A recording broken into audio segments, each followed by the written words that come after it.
یہ بات اچھی طرح ذہن میں رکھیں کہ یہ پاکستان اسلام کے نام پہ بنا تھا اور اسلام ہی اس کی بنیاد ہے، اور اتنی دیر تک اس کی مانگ میں رنگ نہیں بھرے جا سکتے جب تک نظام مصطفیٰ کا سویرا طلوع نہیں ہوتا۔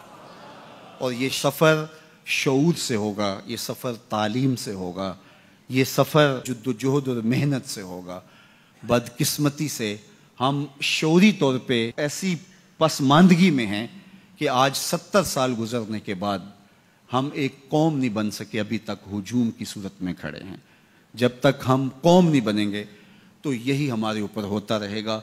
ماضی میں جو لوگ ہمارے اوپر مسلط ہوئے، حال میں بھی وہی مسلط ہونے والے ہیں، اور مستقبل بھی تابناک نظر نہیں آتا۔ وہی آبلے ہیں، وہی جلن، درد دل میں کوئی کمی نہیں۔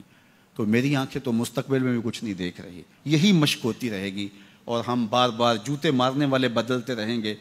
قوم جس طرح ذلت کے کار مذلت کے اندر گری ہوگی، ذلت کی پستیوں اور زبوں حالی کے اندر گری ہوگی، وہ کسی سے مخفی نہیں ہے۔ آج تھر سے لے کر کے پاکستان کے دوسرے کونے تک دیکھ لیجئے کہ عوام کس بدحالی میں ہے، اور حکمرانوں کے لچھن، ان کا طرز زندگی، ان کا انداز معاشرت دیکھ لیجئے۔ تو قوم کو سب سے پہلے باشعور ہونا پڑے گا، ورنہ یہ بے شعور قوم، بریانی کی پلیٹ پہ ووٹ دینے والے لوگ، یہ تو پھر ایسے لوگوں کو ہی منتخب کرتے رہیں گے، اور یہی بار بار ہمارے اوپر مسلط ہوتے رہیں گے، اور ہمارا استحصال کرتے رہیں گے، ہماری تذلیل کرتے رہیں گے۔ ان کے طرز زندگی دیکھیے، ان کا انداز معاشرت دیکھیے، ان کے لچھن دیکھیے، اور دوسری طرف قوم کی بدحالیاں دیکھیے۔ پوری دنیا میں ایسا کہیں نہیں ہوتا جو استحصال اس قوم کا کیا جا رہا ہے اور جو ہمارے ساتھ سلوک ہوتا ہے، اور یہ ہوتا رہے گا، اور یہ ہونا چاہیے، کیونکہ جب ہم اس کے لیے عملی طور پہ خود تیار ہیں تو پھر ہمارے ساتھ یہ سلوک ہونا چاہیے۔ خدائے زندہ زندوں کا خدا ہے۔ قوم کی جو حالت ہے، اور قوم پھر بھی ان لوگوں کے نعرے لگاتی ہے، تو پھر ان کے ساتھ یہ ہونا چاہیے۔ جب تک ہم شعور کی منزلیں طے نہیں کریں گے، تعلیمی نظم قائم نہیں کریں گے، اگرچہ حکومتیں ہمیں کبھی بھی باشعور نہیں ہونے دیں گی۔ بتاؤں تجھ کو رمز آیا ان الملوک، سلطنت اقوام غالب کی ہے ایک جادوگری۔ خواب سے بیدار ہوتا ہے ذرا محکوم، اگر پھر صلح دیتی ہے اس کو حکمراں کی سحری۔ دیو استبداد ہے جمہوری قبا میں پائے کوب، تو سمجھتا ہے جس کو آزادی کی نیلم پری۔ یہ آزادی کی نیلم پری نہیں ہے۔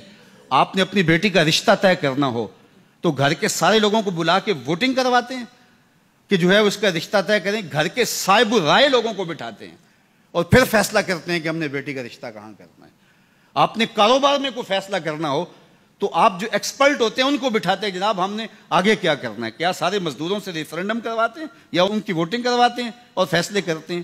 بیٹی کے رشتے سے لے کر کے آپ کاروبار تک سب معاملوں میں صاحب رائے لوگوں کو تلاش کرتے ہیں، لیکن جب آپ نے جو ہے وہ اپنے لیے قوت نافذہ قائم کرنی ہوتی ہے تو ایک پاگل کے ووٹ کی بھی وہی قیمت ہے، اور ایک پڑھے لکھے سنجیدہ اور متین شخص کے ووٹ کی بھی وہی قیمت ہے۔ یہ نکتہ پیر دانا نے مجھے خلوت میں سمجھایا، ہر چند کے دانا اسے کھولا نہیں کرتے۔ جمہوریت ایک طرز حکومت ہے جس میں بندوں کو گنا کرتے ہیں، تولا نہیں کرتے۔